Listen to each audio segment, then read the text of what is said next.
안녕하십니까. 부동산을 잘하는 아빠 부자라빠입니다. 오늘은 부자라빠의 상속 공부하기 13번째 시간이며 상속 사례에 대한 공부로는 4번째 시간입니다.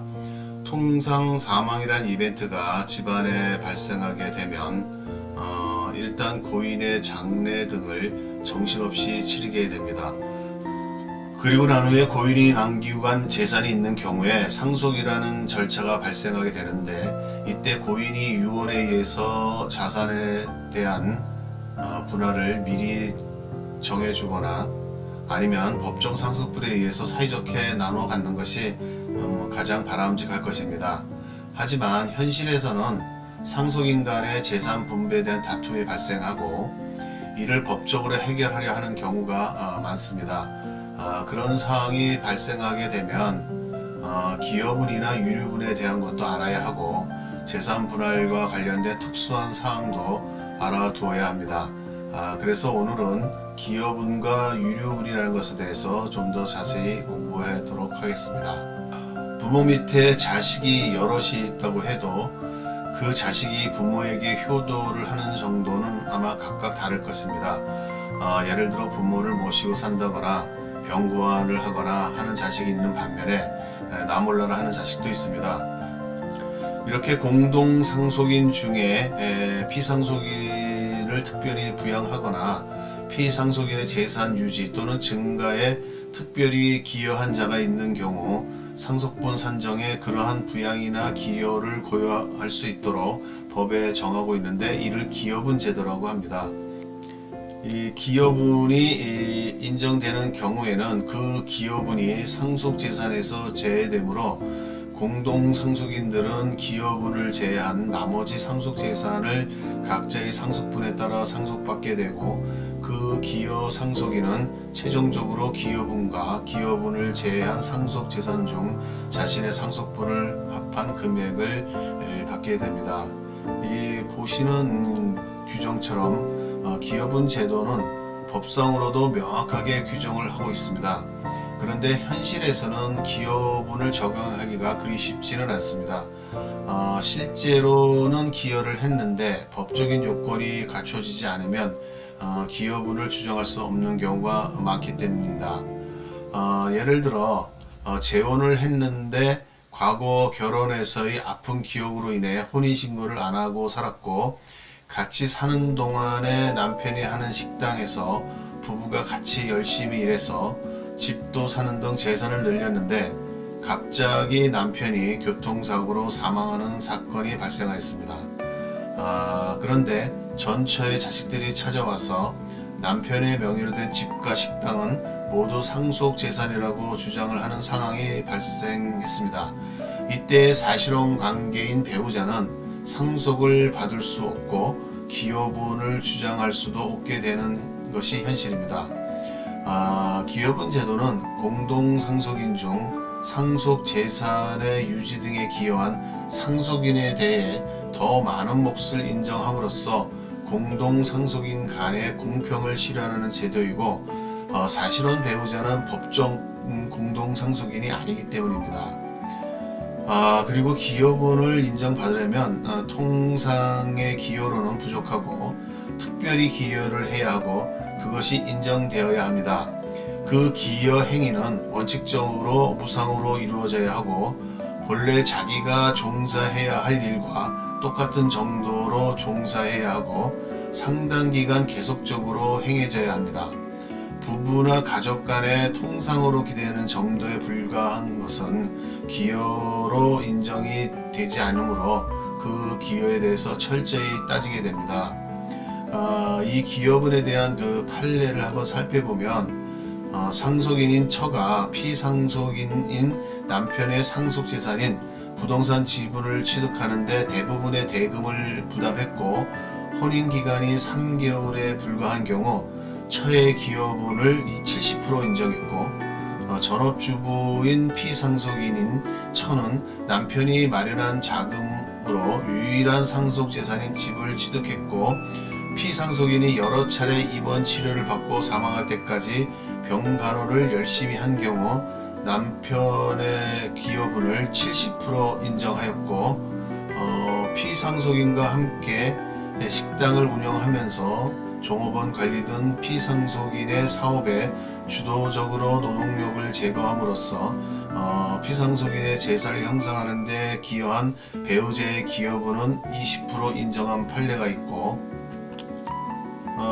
피상속인이 홀로 거주하면서 투병생을 하던 중 간병과 간호를 전담하면서 보호자 역할을 한 조카를 입양했는데, 그 입양된 조카에 대해서 기여분 25%를 인정한 판례가 있습니다.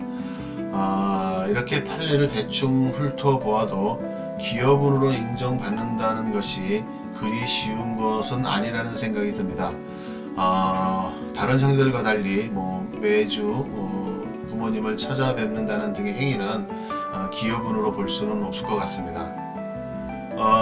피상속인은 생전에 자신의 재산을 자유롭게 증여하거나 유언을 통해 제3자나 공동상속인들 중 1인에게 줄 수 있습니다. 이때 미운털이 박혀서 증여나 유증을 받지 못한 상속인이 있을 수 있습니다. 법에서는 이렇게 증여나 유증을 받지 못한 상속인의 최소한 생계보장 및 공평한 상속 분배를 하도록 했는데, 이를 유류분 제도라고 합니다. 즉 유류분이란 상속인이 법정 상속분 중에 일정 비율을 반드시 취득할 수 있도록 법적으로 보장하는 것으로 법정 상속분의 2분의 1 또는 3분의 1이 됩니다. 그 자세한 내용은 민법 제 1112조에 규정하고 있으니 참고하시기 바랍니다. 여한 이러한 유류분 제도가 있기 때문에 자신이 피상속인에게 아무런 증여나 상속을 받지 못했다고 무조건 포기하지 말고 유류분을 주장하면 일정 부분 상속을 받을 수 있다는 것 아시기 바랍니다. 이렇게 법을 알아야 자기 권리를 제대로 주장할 수 있고, 이것이 바로 돈으로 연결된다는 점 아시기 바랍니다. 그런데 유류분과 기여분 관계에 대해서도 좀 알아야 할 것이 있는데, 유류분과 기여분은 서로 관계가 없다는 것입니다. 예를 들어 부모를 지극정성으로 모시던 자식에게 부모가 재산을 다 몰아주었는데, 그 부모가 돌아가신 후 다른 형제들이 유류분 반환 소송을 하는 경우가 있습니다. 이때 소송을 당한 상속인은 자신이 지극정성으로 부모를 모시고 부모의 재산을 증식시키는데 기여한 부분을 주장할 수 있는가 하는 것입니다. 대법원 판례에 의하면 공동상속인 중 상속재산에 특별한 기여한 자가 있다 하더라도 공동상속인의 협의 또는 가정법원의 심판으로 기여분이 결정되었는지 불문하고 유류분을 산정함에 있어서는 기여분을 공제할 수 없다고 합니다. 그러므로 기여분의 가액이 상속재산의 70-80%가 되더라도 다른 공동상속인의 유류분을 침해한 것은 되지 않고, 상속재산에 특별한 기여가 있는 상속인이라 하더라도 유류분 반환 청구 소송 시 상속재산에서 자신의 기여분을 공제하고 유류분을 산정하자고 주장할 수 없는 것입니다. 그리고 상속재산을 분할함에 있어서 기여분과 유류분 말고도 고려할 점이 많이 있습니다. 그러므로 좀 더 세부적으로 살펴보아야 분할에 대한 개념을 제대로 잡을 수 있을 것 같습니다. 이에 사례를 몇 가지 보도록 하겠습니다. 첫째, 상속재산의 지정 분할입니다. 앞에서 공부했듯이 상속재산을 나누는 것은 세 가지로 정하고 있는데, 유언, 분할협의, 법원의 조정 및 심판이 그것입니다. 그런데 현실에서 보면 부모님이 생전에 살고 있는 집은 누구 주고, 상가는 누구 주고, 논밭은 누구 주고 하는 식으로 본인의 재산을 말로 하시다가 돌아가시는 경우가 왕왕 있습니다. 그럼 과연 부모님이 생전에 하신 말씀이라고 그 뜻에 따라서 재산을 나눠 가져야 할까요? 누구라도 자신이 사망한 이후에 상속인들이 어떤 방법으로 상속재산을 나눌지에 대해서 유언으로 미리 정할 수 있습니다. 하지만 이 유언은 정해진 방식에 의해서 함을 명심해야 합니다. 다시 말해 법에 정해진 방식에 따라 유언이 행해져야만 효력이 있고 생전의 구두로 대충 하는 것은 그대로 따르지 않아도 된다는 것입니다. 둘째, 미성년자의 재산 분할입니다. 상속인 중에는 미성년자도 장애를 있을 수 있고 어리기 때문에 그 친권자가 하라는 대로 그냥 따라 할 수밖에 없는 것입니다. 예를 들어 그 아버지가 돌아가신 후 어머니가 미성년 자녀만 있다고 하면 어머니가 모든 재산을 가지는 것으로 쉽게 생각할 수 있습니다. 하지만 법적으로 보면 어머니인 친권자와 미성년자는 공동상속인입니다. 공동상속인은 언제든지 상속 재산을 협의에 의해 분할할 수 있고 그 방식이나 형식에 따라 제한이 없으며 내용도 자유로이 정할 수 있습니다. 그런데 이러한 분할 협의는 공동상속인 전원이 참여해야 하며 그렇지 않으면 그 협의는 무효가 됩니다. 민법 제921조 제1항은 법정 대리인인 친권자와 자녀 사이에 이해 상반되는 행위를 함에 있어 친권자는 법원에 자녀의 특별 대리인의 선임을 청구해야 한다고 정하고 있습니다. 이는 친권자가 자기의 지위를 이용하여 미성년 자녀에게 손해를 주는 분할 협의를 할 가능성을 배제하기 위함입니다. 그러므로 친권자가 미성년자들의 특별 대리인을 선임하지 아니하고서 진행한 상속재산 분할 협의는 무효라는 것이 대법원의 판례입니다. 셋째, 행방불명자의 재산 분할입니다. 상속인들 중에 간혹 행방불명자가 있을 수 있습니다. 상속인들의 협의에 의해서 상속재산을 분할하는 경우에는 공동상속인 전원의 동의가 있어야 하는데 행방불명자는 거기에 참여를 못하고 있는 상황이고 그러면 협의 자체가 무효가 되게 되는 문제가 발생합니다. 그렇다고 상속재산을 분할하지 못하면 그것도 또 문제입니다. 이러한 경우 행방불명자를 위해 민법 제22조에 부재자 재산 관리인을 선임할 수 있는 요건을 갖추고 있습니다. 선임 청구는 부재자의 마지막 주소나 재산의 소재지 가정법원에서 하는 것이 원칙이나 만일 부재자의 마지막 주소가 국내에 없거나 알 수가 없다면 서울가정법원이 관할 법원이 됩니다. 부재자 재산 관리인으로는 부재자와 가까운 친족이 선임되는 것이 일반적이나 부재자와 이해관계 충돌하는 사람은 제외됩니다. 물론 법원에서는 변호사, 회계사 등 제3자가 재산 관리인으로 선임되는 것이 적절하다고 판단하는 경우도 있습니다. 넷째는 태아의 재산 분할입니다. 그 사례가 좀 복잡하기는 한데 태아의 상속 및 재산에 관한 사항을 한번 보도록 하겠습니다. 신혼부부가 있는데 아내가 임신한 상태에서 남편이 사고로 사망을 하였고 그 남편에게는 부모님이 생전에 계신다고 가정을 하겠습니다. 법에 의하면 배우자의 경우 피상속인의 직계 비속이나 직계 존속이 있는 경우 그와 함께 동순위의 공동상속인이 되고 직계 존비속이 없으면 배우자 홀로 상속인이 된다고 전에 말씀드렸습니다. 이 상황에서 아내는 시부모이든 태아이든 둘 중 하나가 상속인에 해당되면 동순위의 공동상속인이 되게 됩니다. 그런데 문제는 태아와 시부모 중 누가 상속인이 되느냐가 문제입니다. 민법 제1000조 제3항에는 태아는 상속순위에 관하여는 이미 출생한 것으로 본다라고 하는데 이에 대한 대법원 판례는 태아가 특정한 권리에 있어서 이미 태어난 것으로 본다는 것은 살아서 출생한 때의 출생 시기가 사건의 시기까지 소급해 그때 태아가 출생한 것과 같이 법률상 보아준다고 해석하고 있습니다. 판례에 의하면 현 시점에서 임신 중인 아기는 태아 상태에 불과하므로 상속인으로 인정할 수 없고 따라서 아내는 시부모와 동순위의 공동상속인이 되게 됩니다. 만약 아내가 시부모를 제외하고 태아를 공동상속인으로 보고 상속재산 분할을 진행하면 이는 효력이 없게 됩니다. 다시 말해 태아는 상속인이 될 수 없고 상속재산 분할 협의에 참여할 수도 없습니다. 하지만 이후에 태아가 살아나 출생을 하게 되면 아기는 자기의 아빠가 사망한 시점으로 소급해 그의 직계 비속으로 1순위의 상속인이 되고 엄마와 동순위의 상속인이 됩니다. 그래서 태어나기 전에 상속 재산이 분할이 되었으면 자신의 상속분의 상당한 가액의 지급을 청구하는 것으로 자신의 상속권을 회복할 수 있습니다. 많이 복잡하긴 한데 법이 그렇게 되어 있습니다. 다섯째는 혼인신고 안 한 배우자의 재산 분할입니다. 현대 사회에서는 혼인신고를 안 하고 사실혼 관계로 사는 사람이 꽤 있습니다.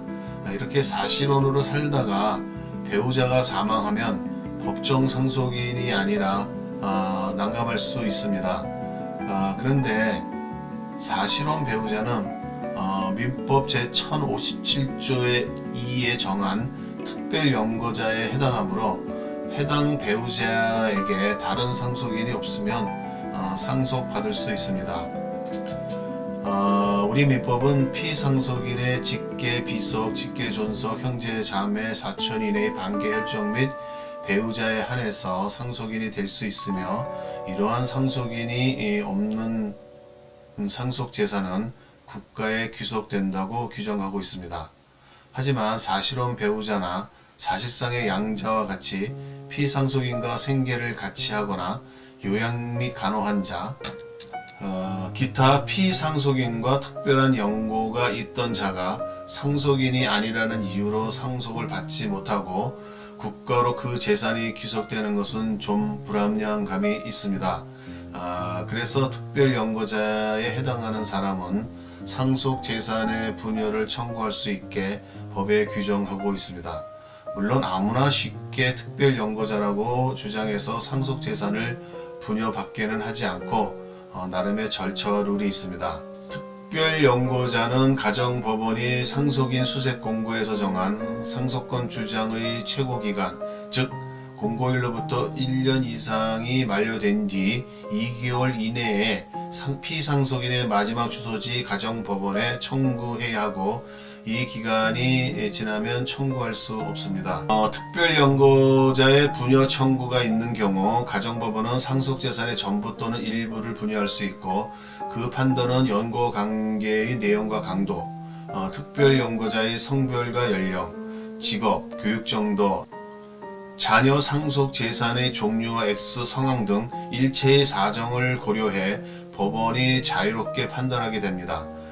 그리고 상속 재산의 일부만 분여를 하는 경우 남은 재산은 국고에 귀속되게 됩니다.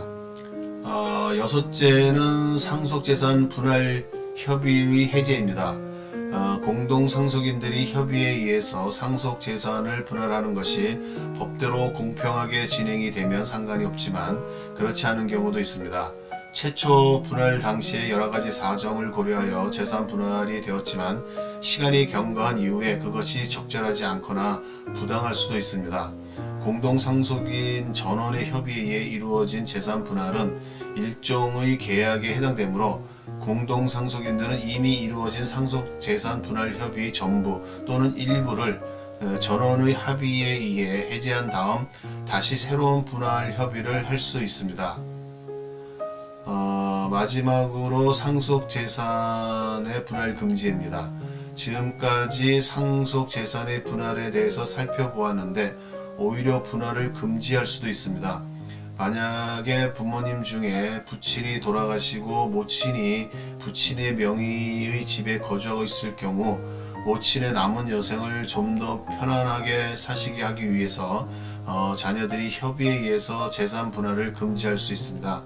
그런데 이 분할 금지는 5년을 초과해서 정한 경우에는 5년 범위 내에서 유효하고 기한을 정하지 않은 경우도 5년으로 보고 있습니다. 제 개인적인 생각으로는 어차피 분할할 것이니 부동산의 경우에는 공동지분으로 상속을 분할하는 것이 낫지 않은가 생각도 됩니다. 오늘은 기여분과 유류분 그리고 상속재산 분할의 경우를 살펴보았습니다.